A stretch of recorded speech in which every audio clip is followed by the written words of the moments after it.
Are you a follower of the CyberWire on LinkedIn? If not, you might just want to do that. Why, you ask? Well, we do a weekly discount code drop for CyberWire Pro. Each week, we will be dropping one discount code on LinkedIn with significant discounts for CyberWire Pro. That discount code can only be used 5 times, so follow @thecyberwire on LinkedIn. Keep your eyes peeled. The code could drop any day of the week, and it's first come, first served. NSA and CISA agree, take Palo Alto's advisory about its PAN-OS operating system seriously. StrongPity is back and active against targets in Turkey and Syria. A big Bitcoin scam is using spoofed news outlets and bogus celebrity endorsements to lure victims. A large trove of PII has appeared in the dark web. Ben Yelin on whether or not the Earn It Act violates the Constitution.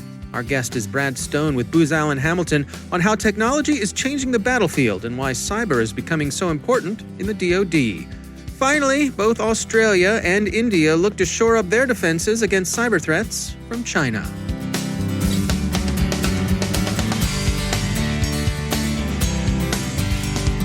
And now a word from our sponsor, BlackCloak. Your executives' and employees' homes are wide open to cyber attack and other privacy risks. But your security team doesn't control their home network, router, or non-company devices, let alone all those IoT goodies. You've seen the news. Cybercriminals know this and are actively exposing this weakness back to your company. Solve this risk now in an affordable way. First, understand the risks of your employees' homes by watching for their IP addresses every day on botnet and command and control servers. Second, have certain employees' homes pen tested. No sense telling them to use a VPN if the front door is wide open. Third, protect your executive team and their families in a bespoke manner. BlackCloak's proprietary cybersecurity platform protects your executives' privacy by removing public information from the internet and protecting all their personal devices. Over 37% of BlackCloak customers have an active intrusion discovered during their onboarding. Protect your company by protecting your executives and remote workers. To learn more and partner with BlackCloak, visit blackcloak.io. And we thank BlackCloak for sponsoring our show.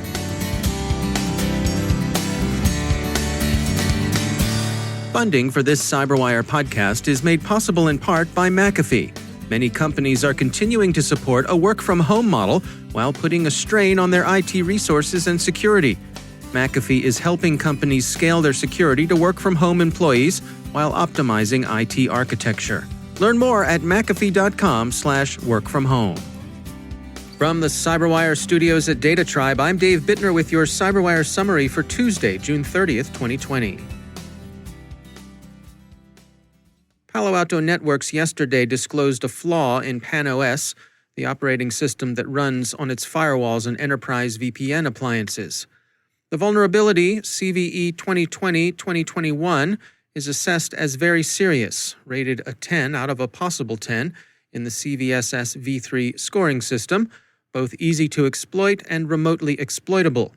The company has also explained ways in which users can secure their systems. As Palo Alto explains it, quote, when security assertion markup language, SAML, authentication is enabled and the validate identity provider certificate option is disabled, unchecked, improper verification of signatures in PAN-OS SAML authentication enables an unauthenticated network-based attacker to access protected resources. U.S. Cyber Command has urged all users to patch as soon as possible and warned that exploitation by foreign intelligence services can be expected soon. CISA has also distributed the alert.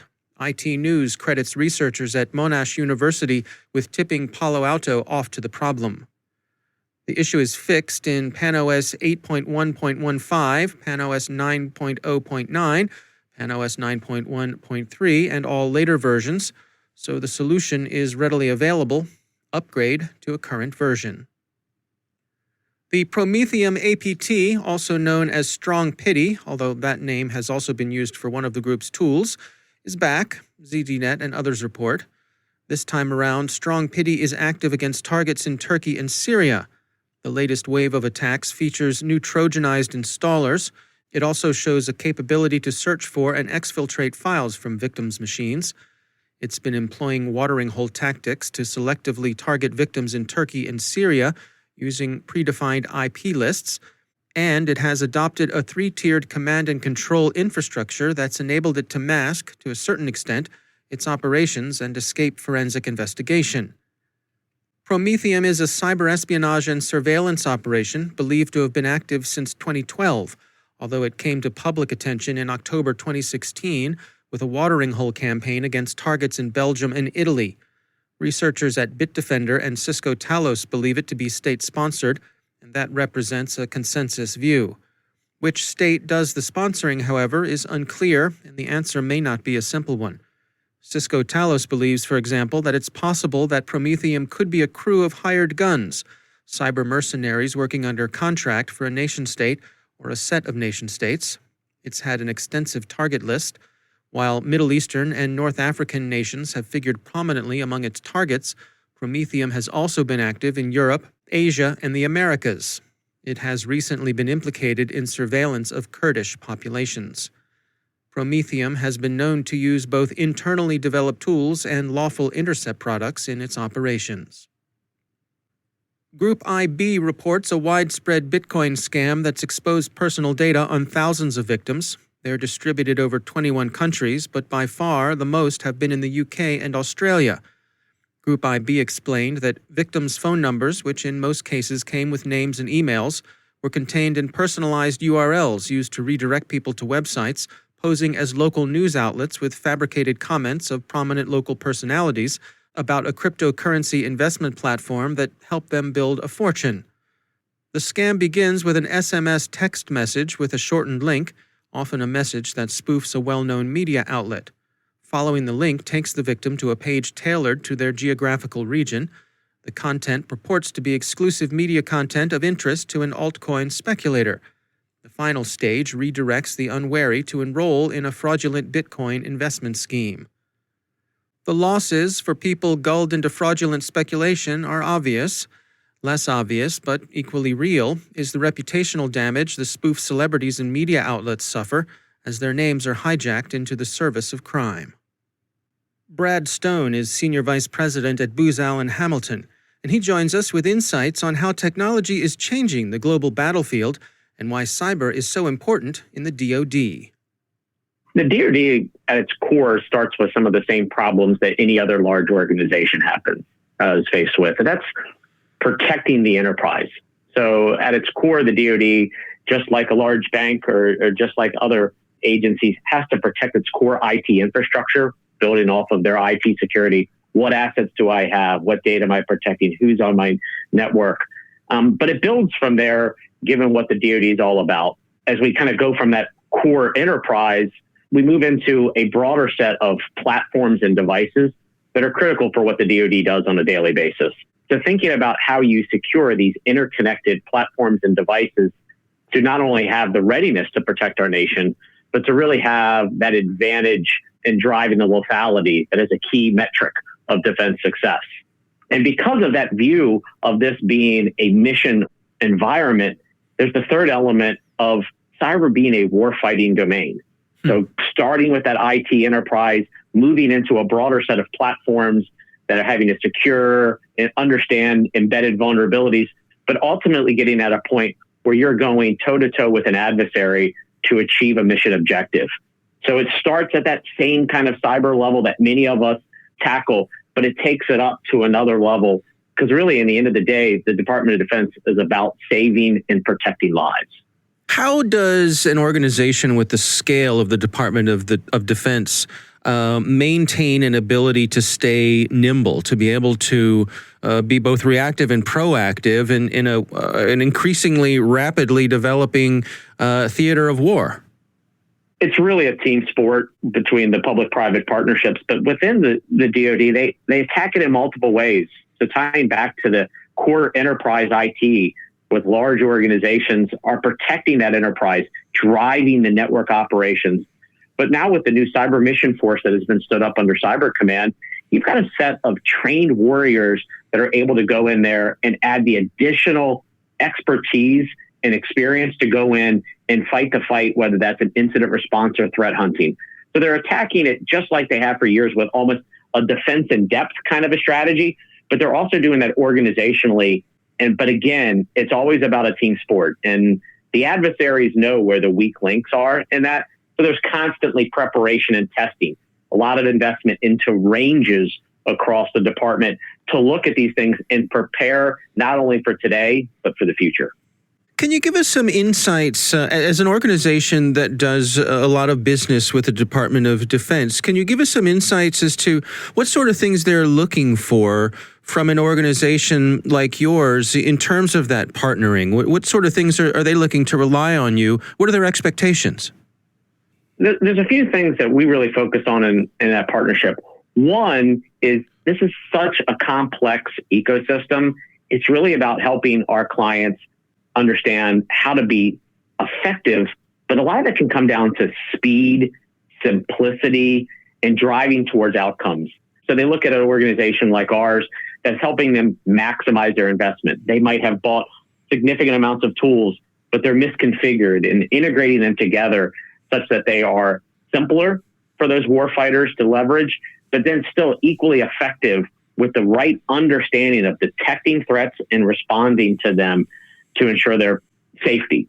So when we talk about like going into doing a range or a training event, it's that understanding of the mission context with those cyber vulnerabilities and that tradecraft combined together allows our clients to understand risk.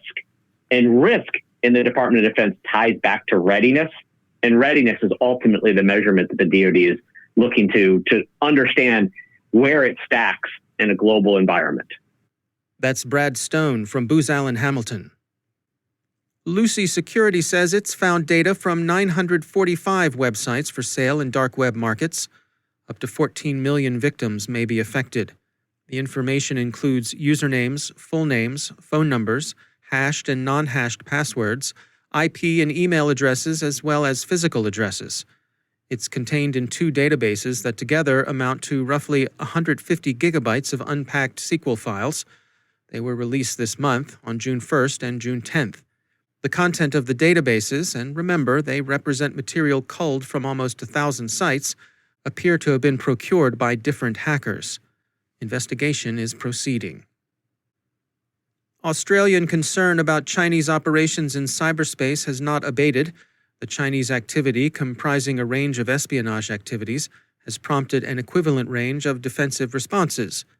The most recent response has been in terms of resources. Prime Minister Morrison's government has pledged, ZDNet reports, 1.35 billion Australian dollars. The expenditure will be spread over 10 years, and a lot of it will be spent on the Australian Signals Directorate, where 470 million will be allocated to the creation of 500 jobs. A further 278 million will be used to help ASD go after offshore cybercrime, to help expand intelligence capabilities, and to develop a national situational awareness system to respond to threats on a national scale. The Situational Awareness Package is known as CISA for Cyber Enhanced Situational Awareness and Response.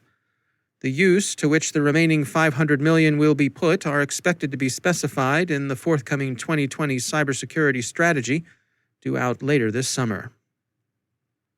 And finally, India, whose policy on allowing Chinese tech into its domestic markets has hardened considerably since recent shooting skirmishes along the Indian-Chinese border, is preparing for a wave of cyber attacks orchestrated from Beijing, the Economic Times reports.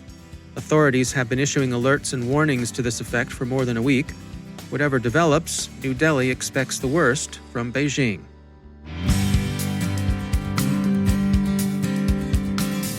And now, a word from our sponsor, the University of San Diego. Cybersecurity newsflash: in addition to gumming up the works with malware, phishing expeditions, and DNS attacks, the black hat hackers of the world are also creating jobs. Let me explain. Cybercrime is causing so many headaches and financial losses for many CEOs that companies everywhere are paying top dollar for cybersecurity talent. By some estimates, the financial damage caused by the global cybercrime epidemic each year is about to hit $6 trillion. That's why employers across all industries are paying six-figure salaries for cybersecurity pros with the right experience and training. University of San Diego and its online cybersecurity engineering master's degree program are doing a lot of reporting on this. They also offer an outstanding online training program if you're interested in sharpening your skills to advance your career or to transition into cybersecurity. Connect with the team at sandiego.edu/cyberwire. Mention this podcast and they'll waive the fee to apply. That's sandiego.edu/cyberwire. And we thank the University of San Diego for sponsoring our show.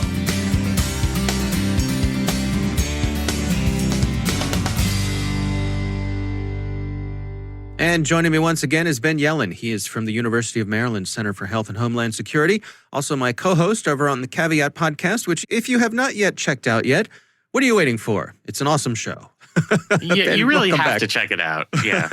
We do have a good time over there and cover some important issues. Ben, I want to touch base with you this week. Got news. This is from the EFF, the Electronic Frontier Foundation. And they have put Congress on notice that they believe that the Earn It Act violates the Constitution. What's going on here? Yeah, so the Earn It Act was a piece of legislation proposed earlier this year by Republican members of Congress. And the ostensible purpose of the act was to get online platforms to crack down on things like sexual exploitation, cyber criminals, et cetera. Mm-hmm. But what opponents have alleged, for good reason, is that this bill is a Trojan horse to undermine encryption. Even though encryption isn't actually contained within the legislation, it would give the Attorney General the power to compel online service providers to break encryption or be exposed to legal liability.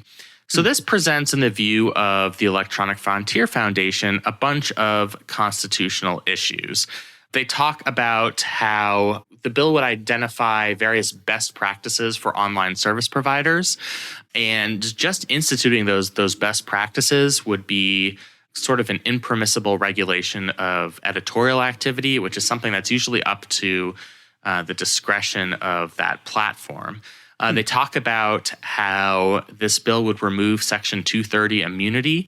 We've talked about Section 230 on our podcast and on this podcast from the Communications Decency Act. It generally shields tech companies from liability for content management decisions that they make on their platform. What this bill would do would be to remove that immunity if online platforms don't comply with the government's best practices. And what EFF is saying, I think reasonably, is that sort of meddling in editorial choices would be a violation of the free speech rights and expression rights of those platforms.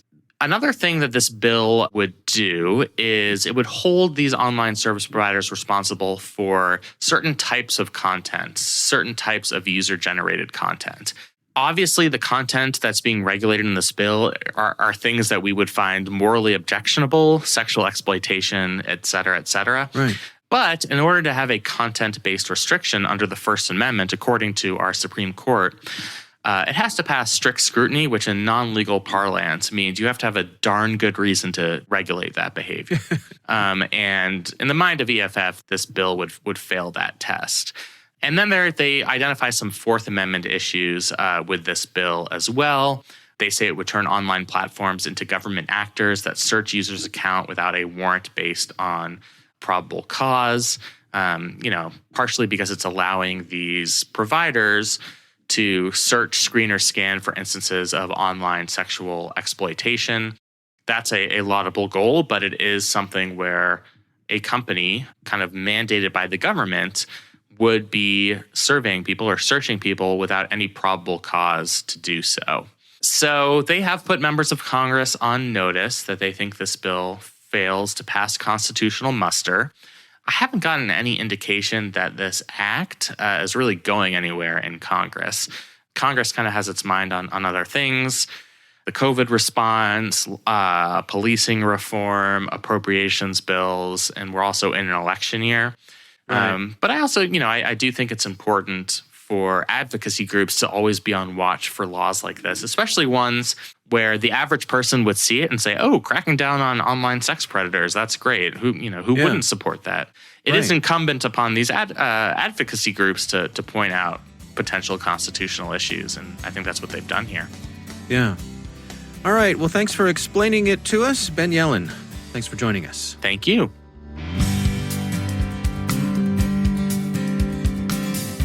And that's the CyberWire. For links to all of today's stories, check out our daily briefing at thecyberwire.com. And for professionals and cybersecurity leaders who want to stay abreast of this rapidly evolving field, sign up for CyberWire Pro. It'll save you time and keep you informed. Listen for us on your Alexa smart speaker, too.